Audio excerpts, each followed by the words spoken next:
Major था India का, वो मोर्चे में आ गया। जब देखा कि भाई कमरुद्दीन जो सतारा जुर्रद्दीन को मिला, उन सिपाही कमरुद्दीन के पास अम्नीशन ख़त्म हो गया, क्योंकि वो काफ़ी अर्से से फायर नहीं कर रहे थे। लेकिन दुश्मन डरा हुआ सहमा हुआ था कि शायद ये आगे हमें आने के लिए शायद कह रहा है। कभी नारे लगाता था, कभी स्कूल में जाता था और साथियों को कहता था कि मैं फ़ौज में भर्ती होऊंगा।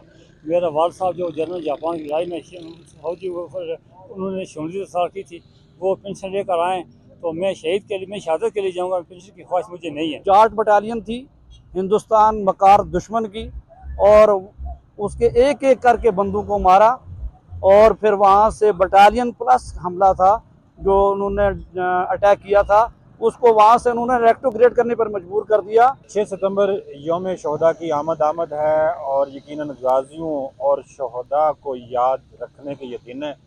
पाकिस्तान की खातिर जिन्होंने कुर्बानी दी, जानी कुर्बानी दी, और जो हमेशा की ज़िंदगी में चले गए या जो गाजी रह गए, हम उनसे आपकी मुसलसल मुलाकात करवा रहे हैं।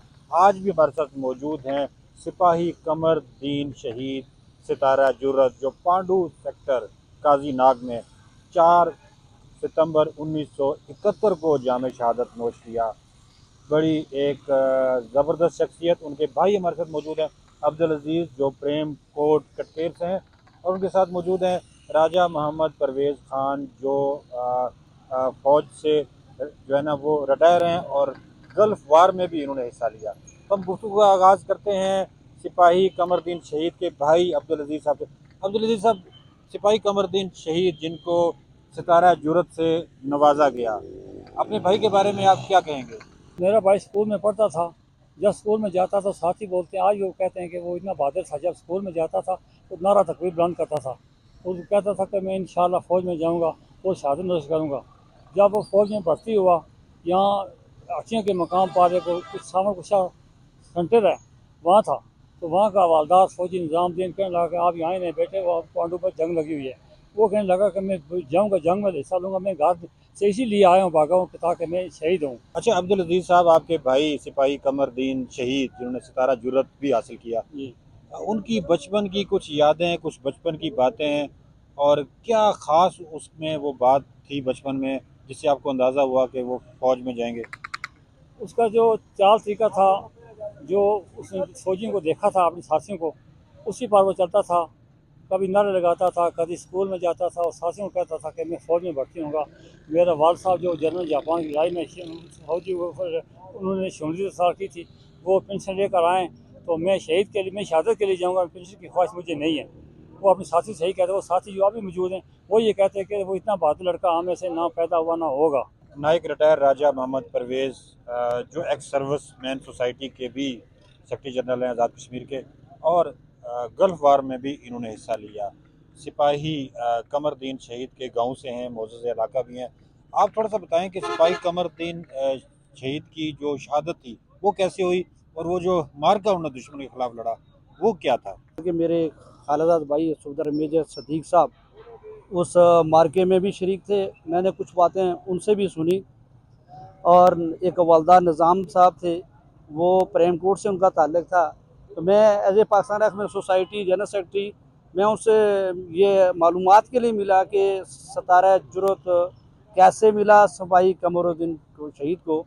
तो उन्होंने मुझे बताया कि 4 दिसंबर 1971 में पांडू सेक्टर में जो मोज़ा, जो उसका आगे एक नाला है काजी नाग का, वहाँ से उस एक लूप बनती थी। उस लूप से मकार दुश्मन ने हमला कर दिया, और हमले में 27 ए के, जिसको फ़ख्र काजी नाग कहते हैं, उसके बहुत सारे जवान शहीद भी हो गए। और सिपाही कमरुद्दीन शहीद उस ड्यूटी पर मामूर नहीं थे उस वक़्त, और अचानक देखते ही कि भाई दुश्मन का ज़ोर इस नाले की तरफ है, तो मोर्चे में कूद गए और उन्होंने LMG संभाली। और LMG जितना भी वहाँ अम्नीशन था, तकरीबन 500 से ज़्यादा राउंड थे उस वहाँ मोर्चे में। उस उन्होंने एक एक करके, जाट बटालियन थी हिंदुस्तान मकार दुश्मन की, और उसके एक एक करके बंदूक को मारा, और फिर वहाँ से बटालियन प्लस हमला था जो उन्होंने अटैक किया था, उसको वहाँ से उन्होंने रेक्टोग्रेड करने पर मजबूर कर दिया। मेजर था इंडिया का, वो मोर्चे में आ गया। जब देखा कि भाई कमरदीन जो सतारा जुरुद्दीन को मिला, उन सिपाही कमरदीन के पास अम्नीशन ख़त्म हो गया, क्योंकि वो काफ़ी अर्से से फायर नहीं कर रहे थे। लेकिन दुश्मन डरा हुआ सहमा हुआ था कि शायद ये आगे हमें आने के लिए शायद कह रहा है, लेकिन वो उस साइड से होता हुआ करालिंग करता हुआ वहाँ तक पहुँचा। तूने हमारे चुन चुन कर जवानों को मारा है, और अब मैं तुम्हारी एक एक बोटी उड़ाऊंगा, और पाकिस्तान के लोग आकर तुम्हारी बोटी उठा कर ले जाएंगे, तुम्हें छोड़ूंगा नहीं। तो कमरदीन, सिपाही कमरदीन मोर्चे से बाहर निकला, और उनके पास टोटल एक राइफल और एक संगीन थी। राइफल किट में तो अम्नीशन नहीं था, उस संगीन से दुश्मन को पर हमला किया और 2 सिपाहियों को मार दिया।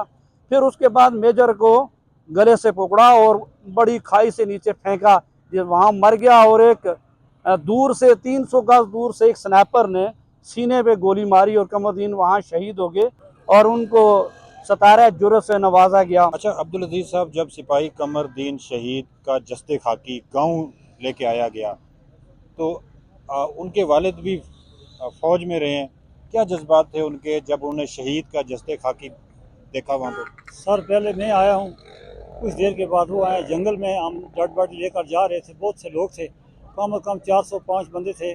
लोगों ने सोचा, एक कहा कि मेरा बेटा, दूसरे कहा मेरा बेटा, तीसरे कहा मेरे को, बहुत से फौजी थे। तो जब हमारे वाल साहब पहुँचे तो वहाँ एक आदमी को पूछा, भाई ये किसकी डेड बॉडी है? और ये किसी और गाँव की है। उन्होंने बोला ये किसी और गाँव की, तो मुझे आप इसका चेहरा बताएं। जब उनको उतारा गया, डेड बॉडी को देखा, तो उन्होंने कहा मुबारक है बेटे, तुमने छाती में गोली खाई है। पाकिस्तान की तारीख शहदा से भरी पड़ी है। हमारे शहीद ना तो पहले हैं ना वो आखिरी हैं। शहदा का एक सिलसिला जो क़याम पाकिस्तान से शुरू हुआ था, वो आज तक जारी और सारी है।